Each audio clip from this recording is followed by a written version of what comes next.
ఈ వార్త వినగానే సినీ అభిమానులందరూ ఉర్రూతలూగే కేరింతలు కొట్టే వార్త విన్న తర్వాత మీరందరినీ అలరించే ఈ వార్తను విన్నాక అది నిజమే అంటారు. అదేంటంటే ఒకే రోజు 3-4 సినిమాలు విడుదలవడం సర్వసాధారణం. కానీ సంక్రాంతి లేదా దసరా లాంటి పండుగలు వచ్చినప్పుడు 6 లేదా 7 సినిమాలు ఒకే రోజు విడుదలయ్యే సందర్భాలు ఉన్నాయి. వీటిల్లో చాలా వరకు భారీ బడ్జెట్ చిత్రాలే ఉంటాయి. మీడియం బడ్జెట్లో తయారైన చిత్రాలు కూడా ఒక రోజున 5-6 విడుదలైన సందర్భాలు లేకపోలేదు. అయితే వచ్చే గురువారం నాడు 1-2 కాదు, దాదాపు డజన్కు పైగా దక్షిణాది చిత్రాలు వెండితెరపై సందడి చేయనున్నాయి. స్వాతంత్ర దినోత్సవంతో పాటు లాంగ్ వీకెండ్ కూడా కలిసి వస్తుండడమే ఈ సందడికి కారణం. ఇక ఆ సినిమాలు ఏంటో తెలుసుకుందాం. మాస్ మసాలా సినిమాలకు పెట్టింది పేరు రవితేజ.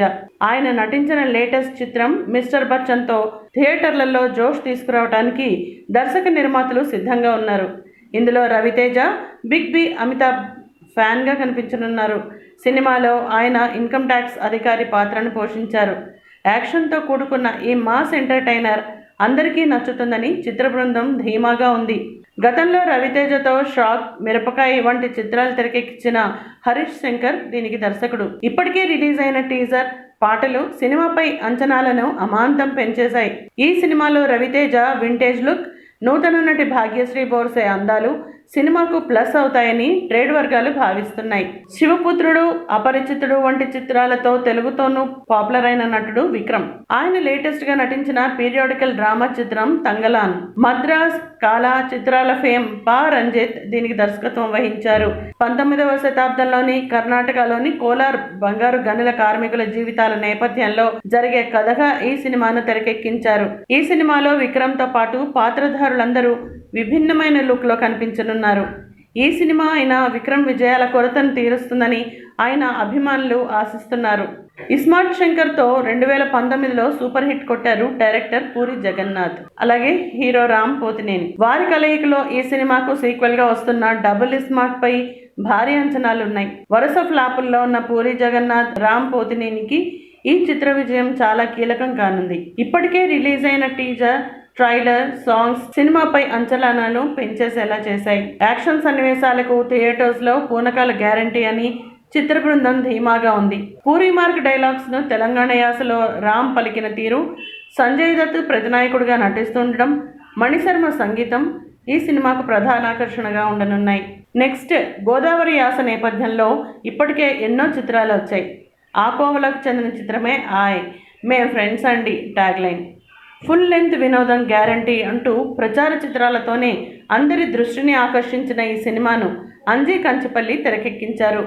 నార్నే నితిన్, నయన్ సారిక ఇందులో హీరో హీరోయిన్లుగా నటించారు. ఈ రొమాంటిక్ కామెడీ చిత్రం నుంచి విడుదలైన టీజర్, ట్రైలర్, సాంగ్స్తో సినిమాకు పాజిటివ్ బజ్ వచ్చింది.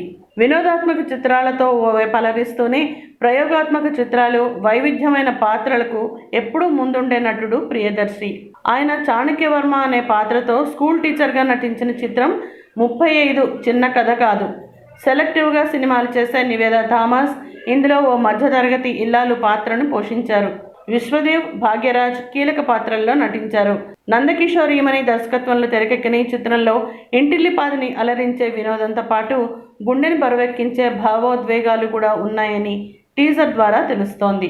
అయితే ఈ సినిమాలతో పాటు మరికొన్ని కూడా ఆ రోజే తెరకెక్కనున్నాయి. అవి నటనా ప్రాధాన్యం ఉన్న పాత్రలకు ఎల్లప్పుడూ సిద్ధంగా ఉండే కీర్తి సురేష్, కయల్ విజయ్ అనే పాత్రలో హిందీ రాని తమిళమ్మాయిగా నటించిన తమిళ చిత్రం రఘుతాత, ఎవడే సుబ్రహ్మణ్యం, కళ్యాణ వైభోగమే ఫేమ్ మాళవికా నాయర్ నటించిన కృష్ణం ప్రణయ సఖి అనే కన్నడ సినిమా, హిందీ చిత్రం అంధాధున్ రీమేక్గా తమిళంలో తెరకెక్కిన అందగాన్, డిమోంటీ కాలనీ అంటూ తెలుగువారిని భయపెట్టిన తమిళ హారర్ చిత్రానికి సీక్వెల్గా వస్తున్న డిమోంటీ కాలనీ 2, కన్నడ నటుడు శివరాజ్ కుమార్ నటించిన థ్రిల్లర్ భైరత్ రణగల్, భావన నటించిన హంట్ అనే మలయాళ హారర్ థ్రిల్లర్, దృశ్యం సినిమా సిరీస్తో నేషనల్ వైడ్ గుర్తింపు పొందిన జీతూ జోసెఫ్ తెరకెక్కించిన కామెడీ ఎంటర్టైనర్ నున్నకూజే వాజా అనే మలయాళ కామెడీ చిత్రం కూడా అదే రోజు బాక్సాఫీస్ వద్ద ఇతర సినిమాలతో పోటీ పడుతున్నాయి. ఈ సినిమాల్లో ఏవి ప్రేక్షకుల ఆదరాభిమానాలు దక్కించుకుంటాయో ఈ నెల 15 వరకు వేచి చూడాల్సిందే.